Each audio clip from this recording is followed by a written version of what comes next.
माननीय वित्त मंत्री जी,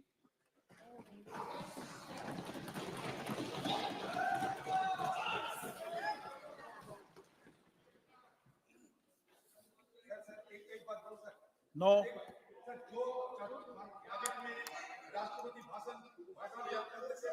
वित्त मंत्री जी,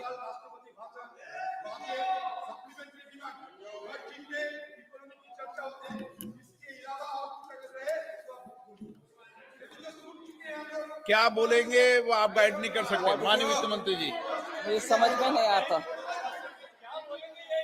सर, सच में. Even if I want to answer that whatever he said, leader Adhir Ranjan ji, whatever he mentioned, now I'm not clear what it was.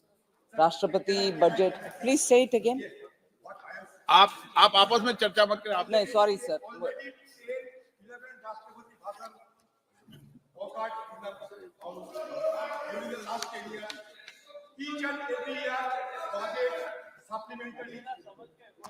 ठीक है, ठीक.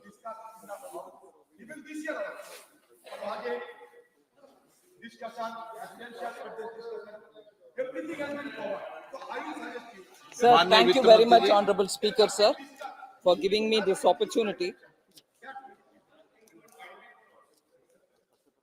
This morning I had the opportunity to say somewhat many things which I could have said during the reply, but because the document has so many different things, I didn't want to leave everything for the reply. I said a few things in the morning.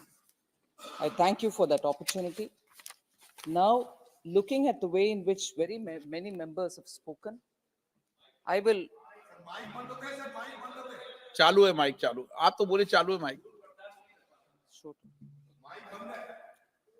So, I try to answer some of the issues raised by the honorable members, but also focus on some of the critical aspects of the white paper. I repeat, sir, the white paper is a serious document with documentary evidence for everything that is said in it, and prepared with an intention of informing the House. Please, no. No.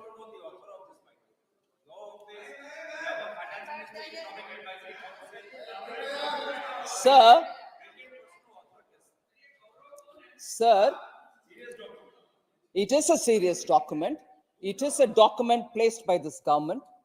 It is a document placed in this House so that the Honorable House is informed. This Honorable House is informed as to what effort it took and what effort of transparent ways in which. Sir, this is a bit too much, sir. It's a bit too much, sir. Every time all of us sit here and listen to each one of their speech, when I stand up to answer, when any minister stands up to answer, absolutely no etiquette. And even if you tell them, they don't seem to obey. Sir, I want to now. Please बैठिए। माननीय सदस्य, Sir, this is a bit too much, sir. Please even in spite of you, people seem to take their own turns to speak and have running commentaries without you allowing them. Sir, so this morning, I did say it and I repeat it now. This is a serious document. Clear. Oh my God. Please, sir. No, it cannot be like this, sir. You're asking them to sit. I'm not saying anything and they don't want to sit. Every time honest answers are being given by speaker who raise it, they seem to be on their own to keep running commentaries going. They're not interested in my answer, but that will not stop me. I will still give it. Sir, therefore, Please. This document is a serious document which we want to place here, and it is placed with an intent that the House will be informed of the 10-year literal dedicated effort to get this government work in such a way that the economy is back on rails and also progress in such a way that our aspirations can be met. Now, the two rails, I want to leave this as a strong thought, sir. The two rails on which we want this economy to move forward are: one, correct all the misgovernance which happened during the 10 years. Equally, just not focus on that, but also aim to do a lot of reforms and also push the economy in such a way, nudge the economy in such a way, where necessary, incentivize the economy in such a way that the movement forward is smoothened. So the two tracks which we have followed since 2014 are: one, to remove all the hurdles, all the misgovernance, and equally focus on reforms so that the economy can move forward. Now, Honorable Member N.K. Premchandran, in the morning as well, and now, repeated baseless allegations in this white paper. Not at all, sir. Documentary evidence is given. Supreme Court verdicts where they have come has been quoted. CAG reports have been quoted. Their own steps to cancel orders somewhere. For example, Antariksh Devas, where it was a fraudulent deal and they cancelled it themselves. Some of their own statements have all been quoted, nothing which is a figment of anybody's imagination.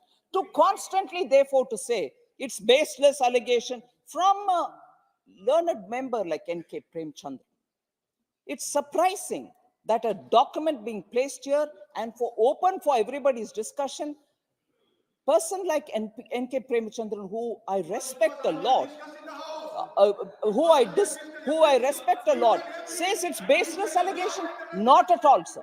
I challenge anyone who says this document has anything which is baseless. Everything is with evidence. Everything is with evidence. I challenge anyone who would say that we've kept a white paper which has no proof. So that is one thing. And therefore, why now? No, please. ये तरीका नहीं है. माननीय सदस्यगण, आपको पर्याप्त समय, पर्याप्त अवसर दिया, सबको अवसर दिया, और फिर आप जब माननीय मंत्री जी जवाब देते हैं तो बीच में बैठकर कमेंट्री करते हैं, उचित नहीं है. आपको पर्याप्त समय दिया, पर्याप्त अवसर दिया. नो प्लीज, नो माननीय मंत्री जी. Sir,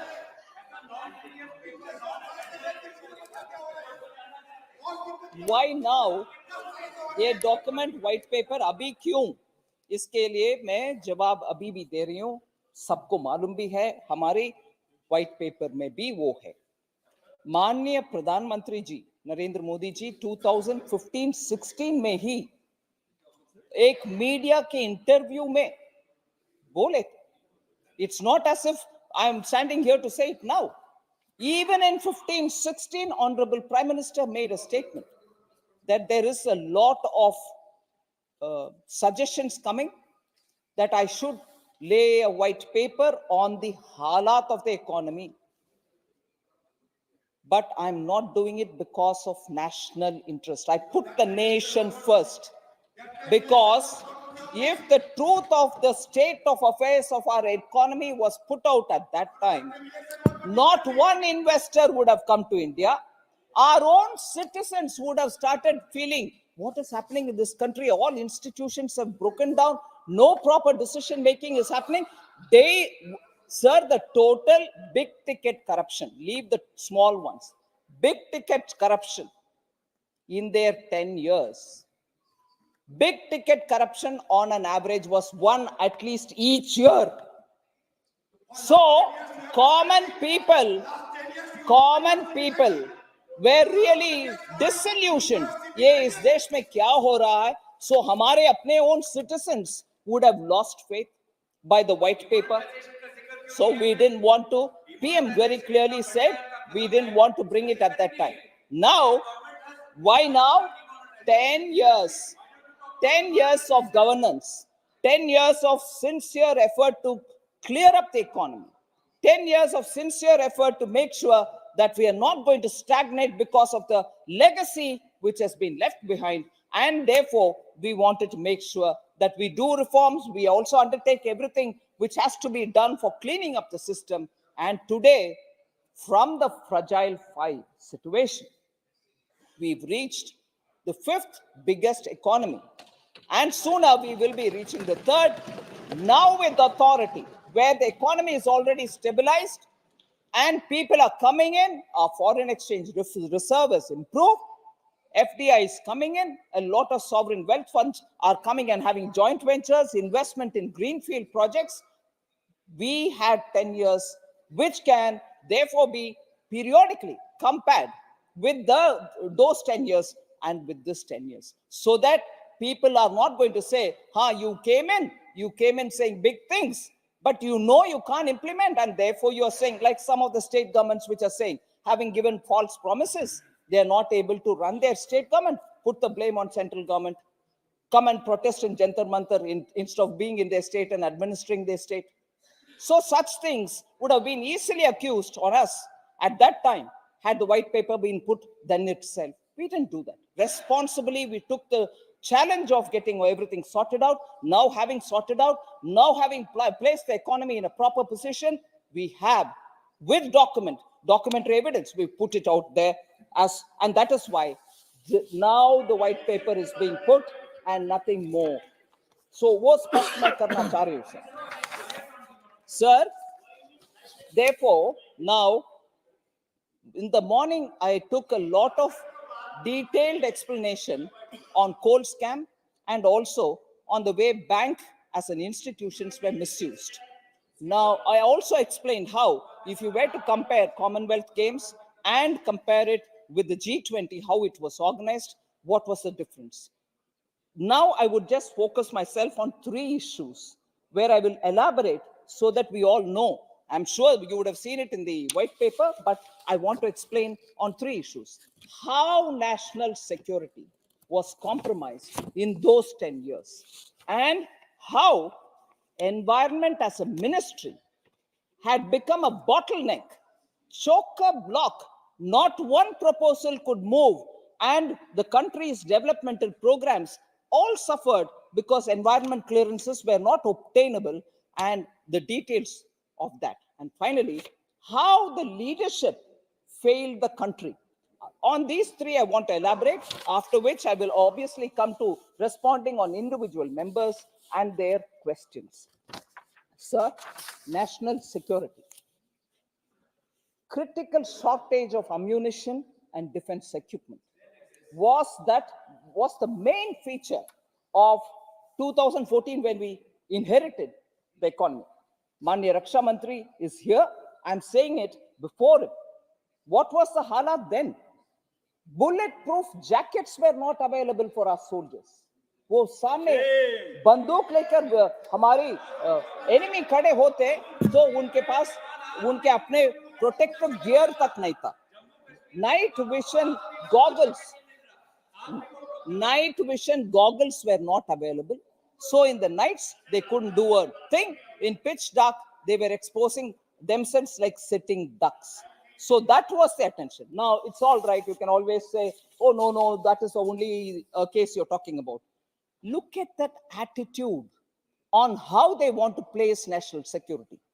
I'm reading a line. I'm quoting from somebody's words. I'll say who it is. I'm quoting, sir. Independent India has had a policy for many years that the best defense is not to develop our borders. An undeveloped border is safer than a developed border. So many years, there was no construction of roads, airfields, nothing in the border areas. Unquote. ये किसने कहा sir? तब की defence minister, तब की रक्षा मंत्री A.K. Antony जी. Okay, sir? दोबारा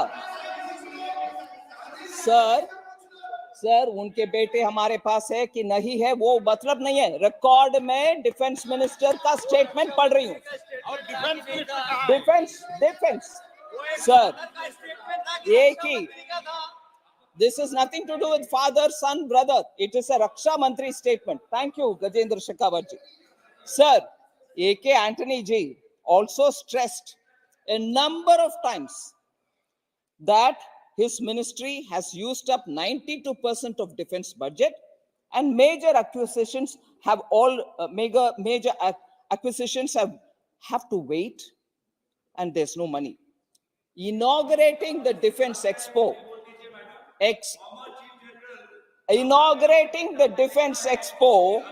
in 2014, defence expo को इनॉग्रेट करते हुए रक्षा मंत्री जी बोल रहे हैं प्रगति मैदान में, quote, there is no money left, all major projects will have to wait till 1st April. मतलब गवर्नमेंट बदल रही है, उनको समझ में आ गया है मैं कुछ नहीं कर पाऊंगी, मेरे हाथ में पैसा नहीं है, आप अप्रैल 1 को वेट करो। बॉर्डर में सोल्जर को मैसेज दे रहा है तब तक लड़ो कैसे भी, मगर मैं तो खरीदना मेरे से नहीं होगा। ये था उनका एटीट्यूड। सर इसके अलावा लिस्ट में बोल सकती हूँ कितना करप्शन डिफेंस में हुआ करता था। Augusta Westland VVIP chopper scam 2013 3,600 crores का था, और CAG 2011 में कुछ और संदर्भ में डिफेंस का विषय में pulled up the army Ministry of Defense for delay in buying artillery guns. So लगातार हमारे डिफेंस का कॉम्प्रोमाइज हुआ और total ignoring of arm forces. Correct measures हमारी तरफ से क्या हुआ? Defence budget has doubled during the last 10 years. It was 2013-14 में 2.53 लाख करोड़ था, अभी 6.22 लाख करोड़ है 24-25 में, बढ़ गई डिफेंस बजट। इसके अलावा capital expenditure including border roads and for defence forces equipment investments, defense capital budget increased from 86,741 crores 2013-14 में 86,000 crores था, अभी 1.72 lakh crores है डिफेंस बजट इस साल। Sir 75% of capital acquisition budget is earmarked, ये मुख्य बिंदु है सर। 75% of capital acquisition मतलब खरीदारी के लिए जो पैसा देते हैं उसमें 75% डोमेस्टिक प्रोडक्शन के लिए खर्च करना पड़ेगा। ये नहीं है कि विदेश से इंपोर्ट करते रहो। उसके अलावा defence industrial corridors Uttar Pradesh और तमिलनाडु में डिफेंस कॉरिडोर्स ले आए, उसके वजह से उत्तर प्रदेश में भी और तमिलनाडु में भी प्रोक्योरमेंट, डिफेंस का प्रोक्योरमेंट उधर से अभी ज्यादा हो रही है। Launch of innovation for defence excellence iDEX framework supports indigenous MSME.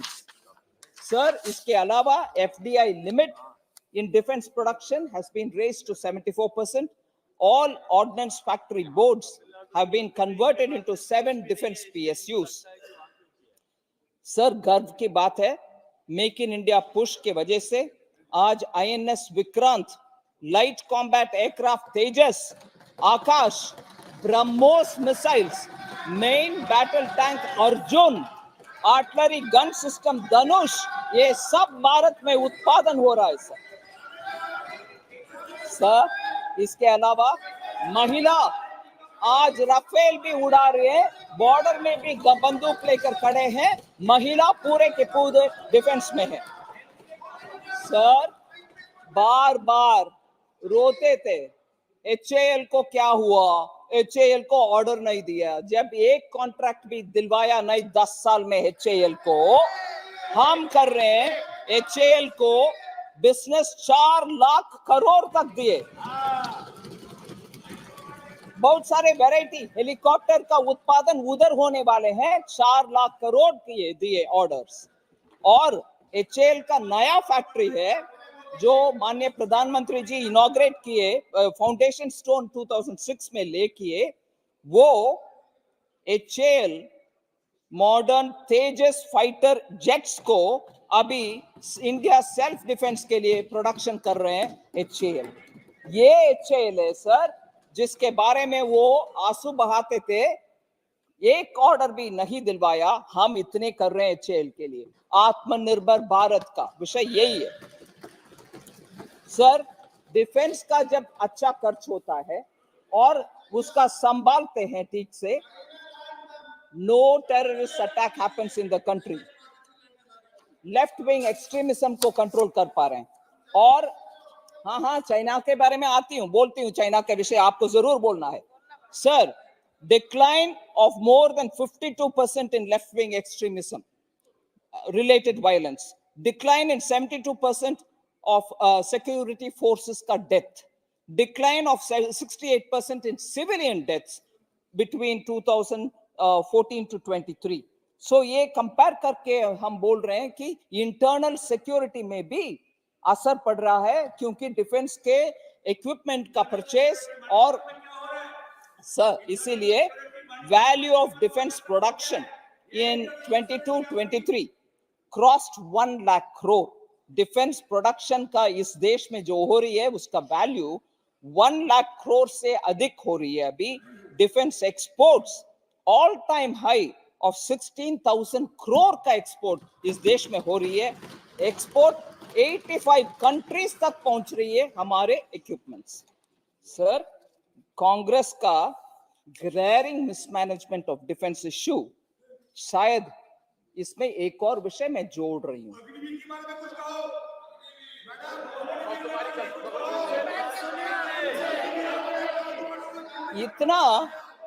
इतना डिफेंस का मिसमैनेजमेंट नहीं हो सकता है, क्योंकि इसके पीछे कुछ और है विषय, और कुछ और विषय क्या है हमें तो मालूम नहीं है।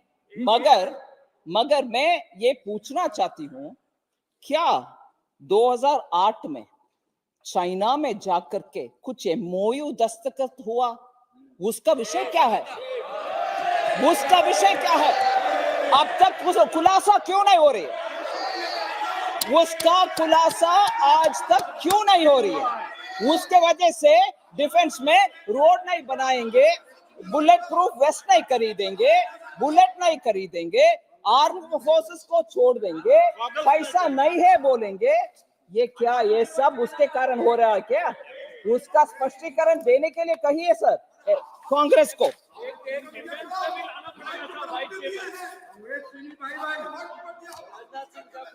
सर रेलवेज के विषय बहुत है, मगर समय का लिमिटेशन है, इसीलिए जयंती टैक्स के विषय में आ रही है। जयंती टैक्स के विषय में आ रही है। Environment ministry sir, average delay in grant of environmental clearances increased from on an average 86 days होता था, वो जाकर के 316 दिन तक हुआ between 2011 to 2014। एनवायरमेंट क्लियरेंस के लिए कागज 1 साल से ज्यादा ऑलमोस्ट 316 डेज तक वेट करके फिर भी नहीं मिलता था। 350 फाइल्स उनके पास पेंडिंग में वेट करती थी, मूव नहीं हुआ। 315 फाइल्स। हाँ, रविशंकर जी पूछ रहे हु वाज द मिनिस्टर, मैं बोलूंगी सर वो एक कोटेशन से वो जवाब मिल जाएगा रविशंकर जी को, और वो कोटेशन उनका ही कोलीग है जो लॉ प्रैक्टिस करने वाले एक वेरी सीनियर लॉयर के कोर्ट है, कांग्रेस के स्पोक्स पर्सन थे अभिषेक मनु सिंघवी जी, उनका कोट पढ़ रही हूं सर। रविशंकर जी का जवाब के लिए। एक प्रेस कॉन्फ्रेंस में अभिषेक मनु सिंघवी जी बोले, the term Jayanti tax was well known and understood by business circles. वही है उसका डेफिनेशन। जयंती टैक्स मतलब क्या है? अभिषेक मनु सिंघवी जी बोल रहे हैं कि ये तो पूरे बिजनेस वर्ल्ड को पूरे समझ है इसके ऊपर, आप समझ लो। प्रेस कॉन्फ्रेंस में मैं डेट भी बोल रही हूं, टाइम भी बोल रही हूं, सोर्स भी बोल रही हूं, ये मेरा इमेजिनेशन नहीं। इकोनॉमिक टाइम्स न्यूज़पेपर में इसका रिपोर्ट हुआ 31 जनवरी 2015 में। जयंती टैक्स का मतलब पूरे बिजनेस वर्ल्ड के समझ है भाई। आप क्या प्रश्न पूछ रहे हैं? ये कॉमन वर्ड है। आप क्या प्रश्न ऐसे तरीके से जवाब दिया गया, ये है उनके एनवायरमेंट क्लियरेंस का घपला। इसके विषय में आइए। कॉस्ट ऑफ डूइंग बिजनेस, हाँ, कॉस्ट ऑफ बिजनेस इतना बढ़ गए, प्रोजेक्ट इंप्लीमेंटेशन नहीं हुआ, इंडस्ट्रियल ग्रोथ में रुकावट पैदा किया, जॉब अपॉर्चुनिटीज पूरे ठप पड़ गए, यूथ को इससे बहुत नुकसान हुआ, कोस्टल एरियाज में, माइनिंग एरियाज में काम ही नहीं आगे बढ़ा, और big ticket projects like POSCO and Vedanta completely were affected. Image of India as a business destination went for a toss completely. Sir, मैं ये बात बोलना चाहती हूं, आंदोलन जीवी और भ्रष्टाचार जीवी की सरकार, आंदोलन जीवी और भ्रष्टाचार जीवी की सरकार ने जयंती टैक्स को जन्म दिया। वो जिसिया था, जिसिया बोलते हैं ना सर एक जमाने में, ये जयंती टैक्स जसिया था, प्रोजेक्ट डेवलपमेंट के लिए जसिया, आप दो पैसा फिर देंगे। ये जसिया जयंती टैक्स ये है व्हाइट पेपर में आ रहे विषय एनवायरनमेंट के ऊपर। सर, लाइसेंस परमिट राज,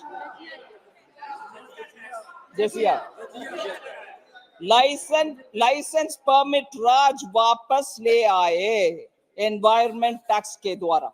सो सर, हमने क्या किया? बैलेंस्ड प्रकृति एंड प्रगति, इसको बैलेंस करते हुए हम आगे बढ़ रहे हैं। प्रगति भी चाहिए, प्रकृति भी चाहिए।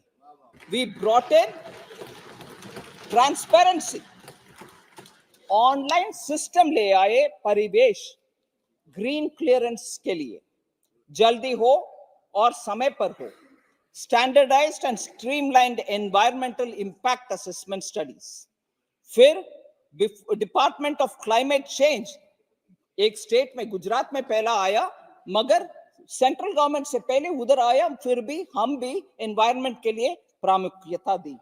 उसके अलावा इंटरनेशनल सोलर अलायंस बनाया प्रधानमंत्री जी ने 2015 में, पंचामृत एक्शन प्लान ले आए 2021 में, मिशन लाइफ ले आए 2022 में, नेशनल ग्रीन हाइड्रोजन मिशन ले आए 2023 में, Namami Gange successfully arrested pollution in a holy river.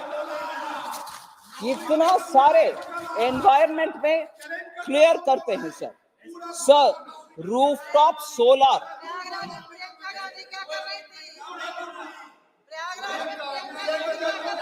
Rooftop solar, PM Kusum, Ujala, ये सब स्कीम्स भी एनवायरनमेंट के लिए ले आए। एवरेज टाइम, मैंने 316 डेज बोला, average time for clearance, average time for approvals to be cleared at central level has been reduced to 70 days. 316 days और कुछ, उससे 70 days तक आ गए। Forest cover increased by 50,000 square kilometers. Number of protected areas 745 थे 2014 में, अभी 998 protected areas है। Number of community reserves 43 थे 2014 में, अभी 220 है। 12 बीचेस, भारत देश में 12 बीचेस को ब्लू फ्लैग सर्टिफिकेशन मिला है। मतलब स्पष्ट clean good beaches, environmentally good beaches.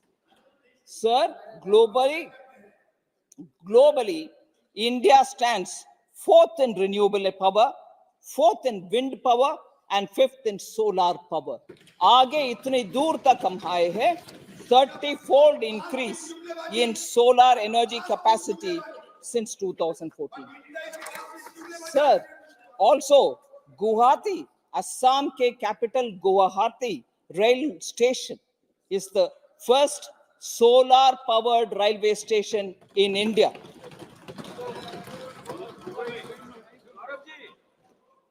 Target of achieving 40% renewable capacity addition, which was a target set in COP21, fulfilled in 9 years ahead of time. मान लीजिए 2020 में करना है, 2011 में ही हमने फुलफिल कर दिया, उतना जल्दी 9 years ahead of schedule उसको 40% रिन्यूएबल कैपेसिटी को बढ़ाना हमने अचीव कर दी. सर, ऐसे बहुत सारे हर एक घोटाले के ऊपर इतना विस्तार से बोल सकते हैं, मगर टाइम के कारण मैं लास्ट में आ रही हूं लीडरशिप के विषय.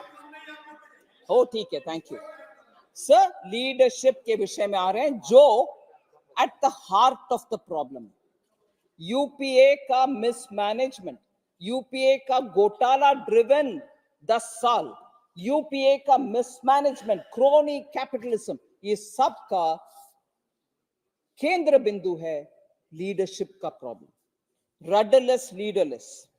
सर, माननीय Sonia Gandhi ji was super prime minister as the chairperson of the National Advisory Council, an extra constitutional and unaccountable person.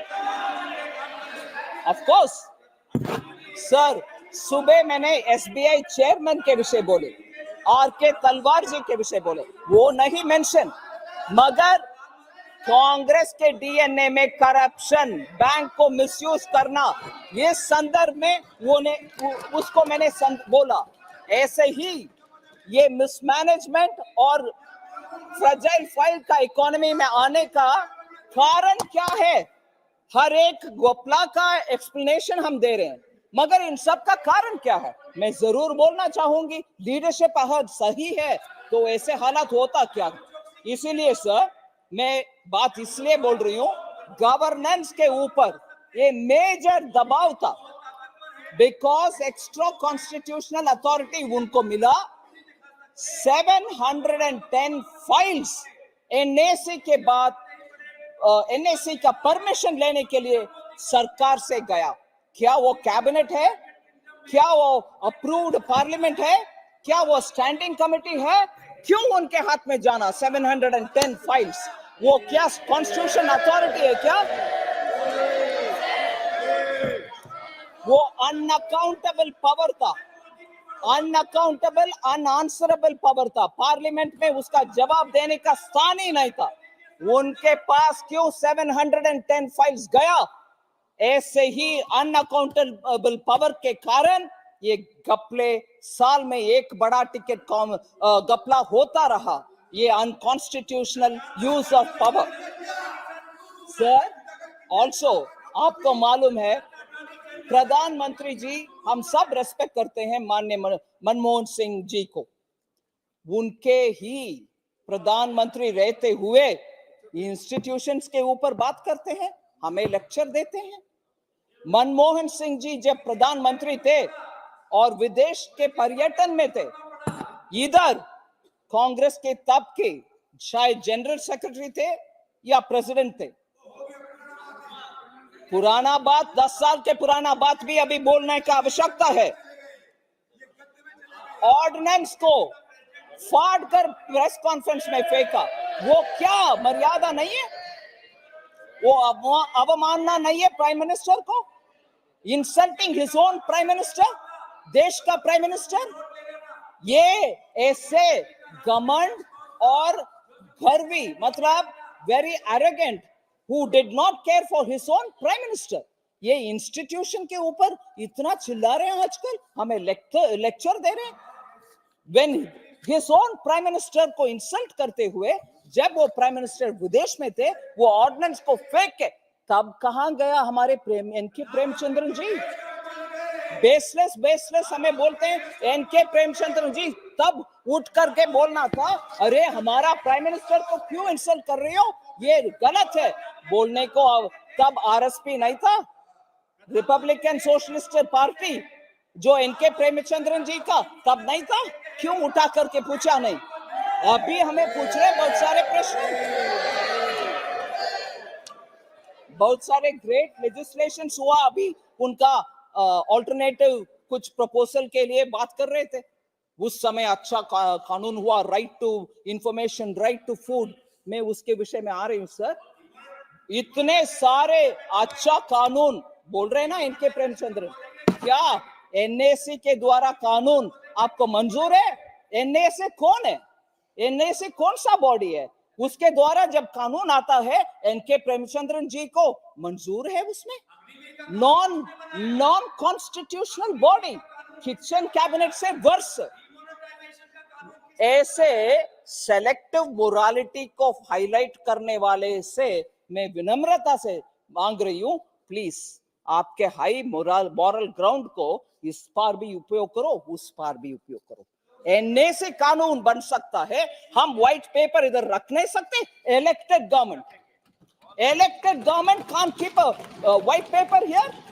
You had a kitchen cabinet से वर्ष, सुपर प्राइम मिनिस्टर उनके एनएसी के द्वारा एक्टिविस्ट आंदोलन जीवी बना रहे कानून, उसको मंजूर दे रही हो?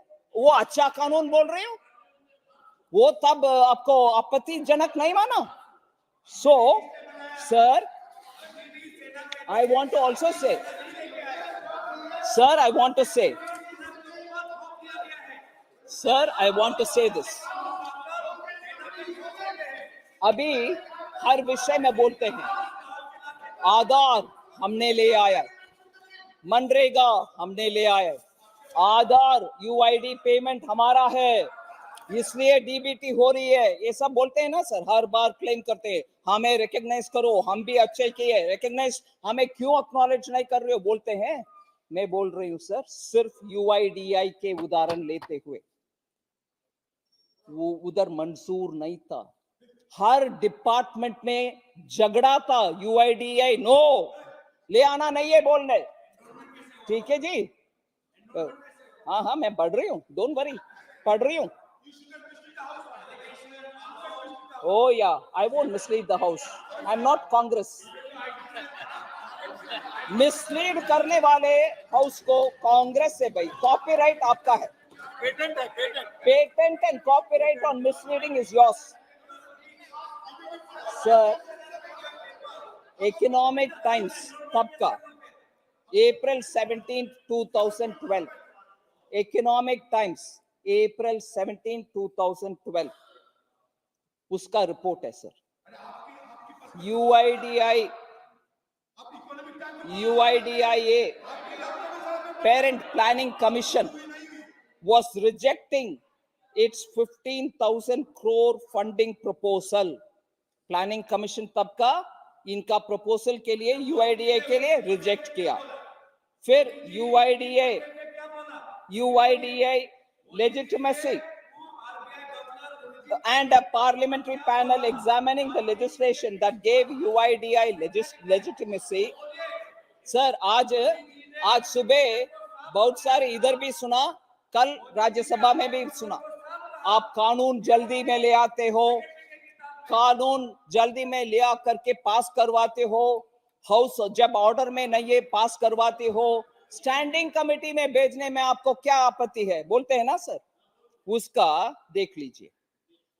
A parliamentary panel examining a legislation that gave UIDI legitimacy was dismissing the project as one, within quote, conceptualized with no clarity of purpose.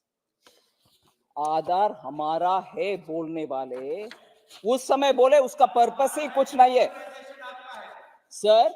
उसके बाद sir at least 3 central ministries तब के, namely food, civil supplies, and rural development, and labor also have reservations with real-time biometric authentication. Real time biometric authentication के खिलाफ central ministries, food भी, civil supplies भी, rural development भी, labour भी, reservations बोले नहीं नहीं नहीं करो, मगर आधार हमारा है। झगड़ा हो रही है उधर हर मिनिस्ट्री के आपस में। सर, दूसरा उस पेपर में रिपोर्ट हो रही है, आई डोंट सी, ये बात बोले कि कनेक्टिविटी इज अनरिलायबल। जैसे उनके पूर्व वित्त मंत्री भाषण बयान किया कि गांव में इंटरनेट होगा क्या, इलेक्ट्रिसिटी होगा क्या, उधर डिजिटल पेमेंट से क्या फायदा बोले हैं। और हमारे प्रधानमंत्री जी को हंसी मजाक उड़ाया कि ये क्या है, पेमेंट के ऊपर इतना बात कर रही हो, विलेज में इलेक्ट्रिसिटी नहीं है, विलेज में इंटरनेट कनेक्टिविटी नहीं है, बोले हैं उनके पूर्व वित्त मंत्री। वैसे ही इधर भी बोले, और इधर बोले connectivity is unreliable in rural areas, especially below gram panchayat level. So I don't see this changing for the next 10 years. 2012 में रिपोर्ट हो रही है कि अगले 10 साल तक ये बदलाव होना असंभव है, इसलिए यूआईडीए, डिजिटल आधार वगैरह छोड़ दो।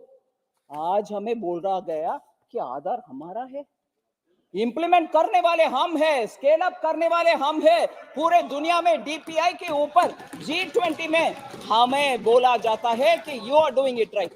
आप इसको नकारा, आप इसको रिजेक्ट किए। सर,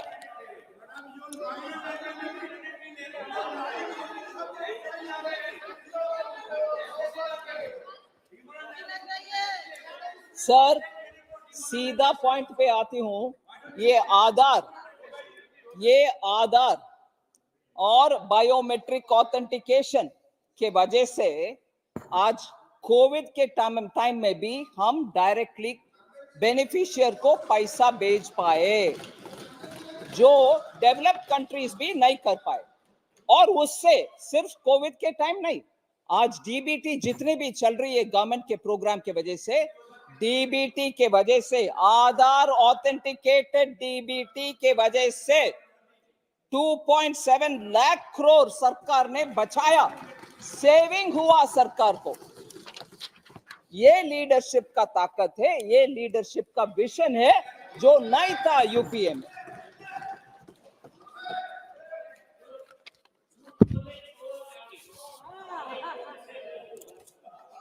सर, और बहुत सारे ऑनरेबल मेंबर्स ने ब्लैक मनी, सीबीआई, ईडी दुरुपयोग बोलते हैं ना सर, मैं डेटा देती हूं। पीएमएलए जो कानून को एनफोर्स करने वाले एनफोर्समेंट डायरेक्टरेट हैं, ठीक है सर, 2005 से 2014 तक प्रोसिक्यूशन कितना हुआ सर उनके समय में? 102, मतलब उसको खैर ही नहीं किया। पीएमएलए मतलब prevention of money laundering act, money laundering को कंट्रोल करने के लिए एक्ट है, उसको एनफोर्स करने वाले एनफोर्समेंट डायरेक्टरेट है। उसको मनी लॉन्ड्रिंग के काम को रोकने के लिए उस समय कंट्रोल करके रखे थे, नहीं नहीं आप चुप बैठो, मनी लॉन्ड्रिंग होते रहने चाहिए, आप क्यों एक्टिव हो रही है, ऐसे करके उसको क्या बोलते हैं, चिड़िया बंद पिंजरे में चिड़िया बंद कर रखा। ईडी को पूरे इंडिपेंडेंस जब देते हैं, आप अपने कानून के तहत जो भी करना है करो। मैंने बोला 102 केसेस ही प्रोसिक्यूशन कंप्लेंट तक ले गए थे उनके टाइम में। जब ईडी को इंडिपेंडेंस दिया, आप अपने काम करो, पीएमएलए मतलब मनी लॉन्ड्रिंग को रोको, 1200 केसेस फाइल प्रोसिक्यूशन कंप्लेंट हुआ। ये 10 आ रही सर, क्योंकि जल्दी में है। Number of persons convicted number of persons convicted उनके समय पर 0। ठीक है, उनके समय पर कन्विक्शन 0, मगर हमने अभी हमें पूछ रहे हैं कितना कन्विक्शन हुआ भाई? बोल रहे हैं सर 58 कन्विक्शंस हुआ है। 58 कन्विक्शंस। हाँ, आपके 0 है रिकॉर्ड आउट ऑफ एक। Sir when I answer A question उनको लगता है सुई। कुछ और प्रश्न पूछते हैं, देखो देती हूँ जवाब देती हूँ सबका। सर अमाउंट ऑफ रेस्टिट्यूशन, मैं पूरे लिस्ट को नहीं पढ़ रही हूं। अमाउंट ऑफ रेस्टिट्यूशन मतलब जहां मनी लॉन्ड्रिंग के वजह से पैसा बनाया और बैंक को लूटा, उस पैसा को रेस्टिट्यूशन बोलते हैं। जब वो पैसा पकड़ में आता और बैंक असली ओनर को वो पैसा चली जाता है, उसको रेस्टिट्यूशन बोलते हैं। रेस्टिट्यूशन उनके समय में कितना सर? मनी लॉन्ड्रिंग जहां हुआ है उससे पैसा निकाल करके कानूनन जिनको वो न्यायबद्ध तरीके से वापस करना है उसको रेस्टिट्यूशन बोलते हैं। उनका समय में 0। कोई एक पैसा वापस नहीं आया इस भारत देश के खजाने में, मगर रेस्टिट्यूशन हमारे समय में इस 10 साल में कितना आया सर? 10 भी नहीं, 9 साल में अप टू 23 कितना आया? 16,333 करोड़। 0 आपका। हमारा पैसा जारी है वापस जिनको जाना है। ओके सर, ठीक है। नाउ रेड कॉर्नर नोटिस, इससे जुड़े हुए बहुत सारे मामला उठाए, मैं वो भी आंसर करती हूँ। गलत करके बाहर भाग गए लोग, उनके समय पर जितने लोगों को रेड कॉर्नर नोटिस इश्यू किया उनके समय पर 0। हमारे समय पर 9 साल में 24 लोगों के ऊपर रेड कॉर्नर नोटिस है।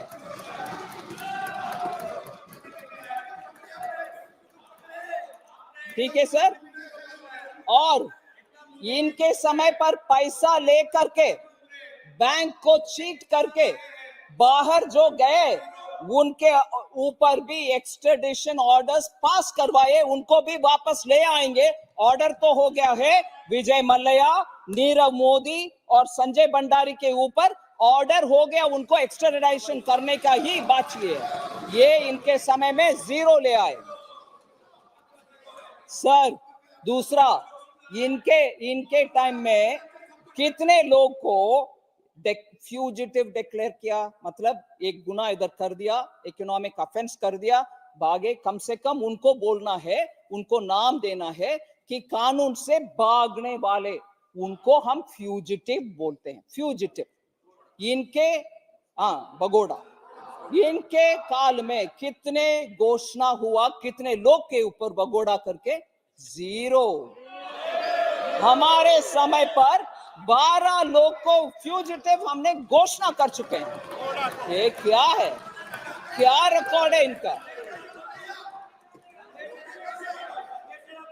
Sir number of fugitive FEO, number of persons extradited, ये बोलते हैं एक्स्ट्रेडिशन ऑर्डर हो गया है, विजय मल्ल्या आया है, नीरव मोदी आया गए, ऑर्डर पास हो गया, मगर हम एक्स्ट्राडाइट भी किए हैं लोग। इनको इनके समय पर कितने लोग को एक्स्ट्राडाइट किया? 0। आपको मालूम है, आप ही बोल रही हो 0। जितने इनके घोटाले के 0 होते थे उतने 0 यहाँ पर। हाँ, हमने 4 लोग को ये ऑर्डर पास करवा करके एक्स्ट्राडाइट कर रहे हैं।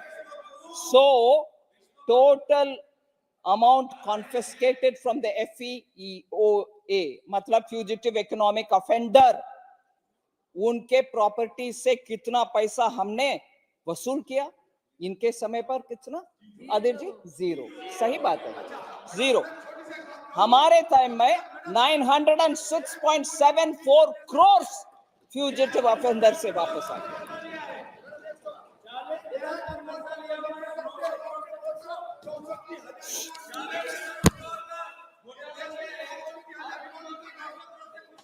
सर,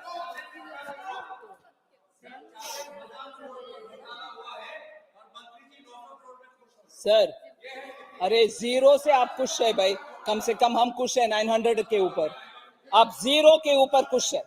सर, ये एक इंपॉर्टेंट विषय है सर। बहुत सारे विषय बोलते हैं और हमें बोलते हैं कि पीडीएस में कितना दे रही हो, right to food security act हम ही ले आए, है ना सर? फूड सिक्योरिटी एक्ट हम ही ले आए। मैं याद दिलाना चाहती हूं इनको, 2013 में बाली में जाकर के WTO में एक मिनिस्टीरियल डिक्लेरेशन में दस्तखत करके आए इनके कॉमर्स मिनिस्टर। विषय क्या था?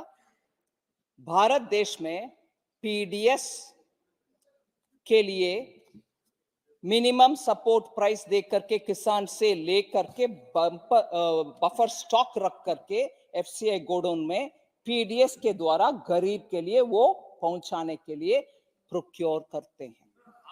ये जाकर के बाली में WTO में डिक्लेरेशन साइन करके आए, उसके मुताबिक इस देश में प्रोक्योरमेंट बंद होना था 2017 से, और बफर किसान से खरीदना नहीं है, प्रोक्योरमेंट करके बफर स्टॉक रखना नहीं है, उसको पीडीएस के द्वारा डिस्ट्रीब्यूट करना नहीं है।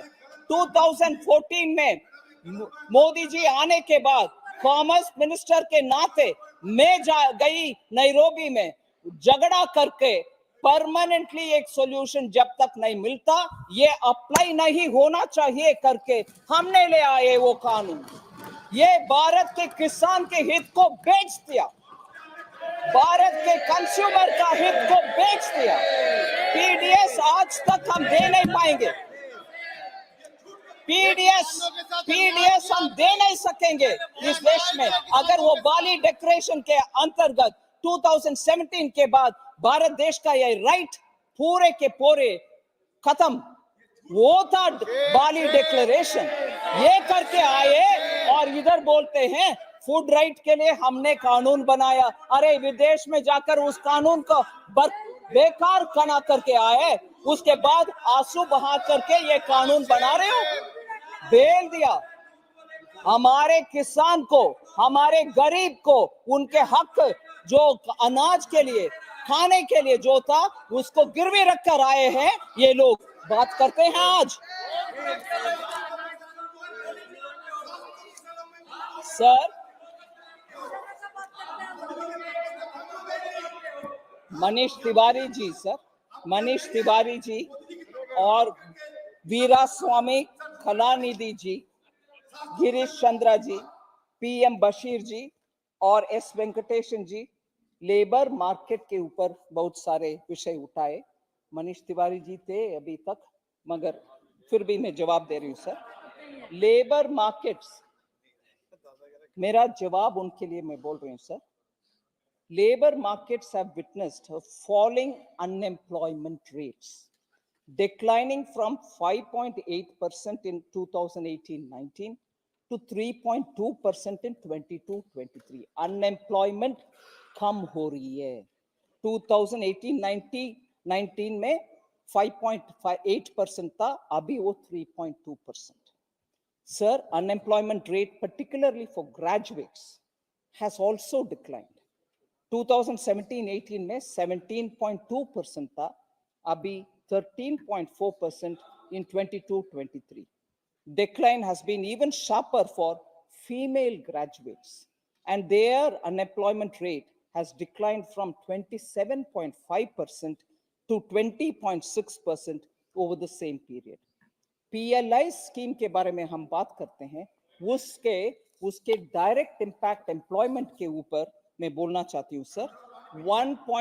Thank you, yes sure, thank you. PLI scheme sir 1.7 lakh को 1.07 लाख करोड़ ऑफ इन्वेस्टमेंट आया है, वो एक्चुअली 8.7 लाख करोड़ का प्रोडक्शन या सेल्स करता है, उसमें एम्प्लॉयमेंट जनरेशन 7 लाख है। सो PLI से डायरेक्टली 7 लाख लोगों को जॉब्स मिला। EPFO yearly net payroll addition, नया लोग जो ईपीएफओ में जोड़ रहे हैं, उसका नंबर ट्रिपल हो गया है। 61 lakhs 2018-19 में, अभी 139 lakhs 2022-23। इसका मतलब नया जो जॉब सीकर्स है, जॉब में आने के बाद रजिस्टर कर रहे हैं ईपीएफओ में। सो मनीष तिवारी जी का ये पॉइंट मैं जरूर एड्रेस करना चाहती हूँ। दूसरा एक और विषय, government jobs 8,82,191 central government vacancies have been filled up in the last 9 years. 9 years का, हाँ वो बहुत अच्छा पॉइंट है। 9 years में 8 लाख सेंट्रल गवर्नमेंट में जो सैंक्शनड पोस्ट है उसको वैकेंसी में ना रखते हुए भरपूर फिलअप कर रहे। 8,82,191 विदाउट 1 पैसा रिश्वत, ट्रांसपेरेंटली रिक्रूटमेंट हुआ। Sir, regional recruitment boards gave government jobs. Regional recruitment boards, इसको 8 लाख जब हम कहते हैं, हाँ only 8 lakhs, I'll say more. Regional recruitment boards gave government jobs to 4,30,592 youth between 2014 and 23. Government रोजगार मेला लॉन्च किए अक्टूबर 22 में, उसके द्वारा recruitment for 10 lakh central government jobs हो रही है। 6.32 लाख लोगों को अपॉइंटमेंट लेटर पहुंच गया है उनके हाथ में। ये सब भी बिना रिश्वत, बिना घूम फिर करके इधर जाना उधर जाना, रिकमेंडेशन ले आना, बाय भतीजावाद बोलना, कुछ भी नहीं, इंटरव्यू तक नहीं। Sir, with other thing, economy में ऐसे माहौल पैदा हुआ है जिससे gig economy has emerged as a noteworthy job generator. उसमें आज 77 लाख वर्कर्स, आज मतलब फाइनेंशियल ईयर 2021 में नीति आयोग के रिपोर्ट बोलती है 77 lakh workers are in gig jobs. Sir, फिर मनीष तिवारी जी, वीरास्वामी जी और वीरास्वामी कलानिधि जी, गीता विश्वनाथन जी और सौगता रॉय जी सब पूछे इन्फ्लेशन के ऊपर। मैं बात बोलना चाह रही हूं सर, 2004 से 2014 average annual inflation in the economy was 8.2%। 10 years में एवरेज 8.2% था। लास्ट 3 years मतलब 11, 12, 13, 14 में द एवरेज रिटेल इन्फ्लेशन वो 8.2% से उठकर 9.8% गया इन्फ्लेशन यूपीए के लास्ट 3-4 years में। ग्लोबल इन्फ्लेशन उस समय कितना था सर? एवरेज 4 to 5% ही था, मगर भारत देश में 9.8%। Under UPA retail inflation was more than 9%. 28 महीना जो उनके कार्यकाल था उस समय, उसमें 22 पूरे महीना 9% से ज्यादा था इनके इन्फ्लेशन रेट 2012 से 14 तक। समटाइम्स 9% से भी ज्यादा हुआ। इनके एनुअल एवरेज इन्फ्लेशन रेट 5 साल में एवरेज डबल डिजिट में था। इनके रिकॉर्ड इन्फ्लेशन के ऊपर ऐसा है, और हमारे रिटेल इन्फ्लेशन ज्यादातर 5% में था, नेवर क्रॉस्ड 8%, और 8-9% और डबल डिजिट परसेंट में इन्फ्लेशन रखने वाले उनके समय में हमारे ऊपर कमेंट कर रहे हैं इन्फ्लेशन क्या है, इन्फ्लेशन ऐसे हुआ, इन्फ्लेशन ऐसे हुआ। और मैंने पार्लियामेंट के क्वेश्चन आवर में भी सरकार जितने कदम उठाए, मुख्यतः cooking gas cylinder, more than about 10 lakh लोगों को गैस सिलेंडर उज्ज्वला के जो द्वारा जिनको मिलता है उनको 300 रुपीस तक सब्सिडी देते हैं। 12 सिलेंडर तक भी वो ले, फिर भी सब्सिडी हर टाइम उनको 300 रुपीस मिलता है, उनके अकाउंट में मिल जाता है डायरेक्टली। सो डबल डिजिट इन्फ्लेशन का मैनेजमेंट में रखने वाले दूसरे से प्रश्न पूछना उचित नहीं है।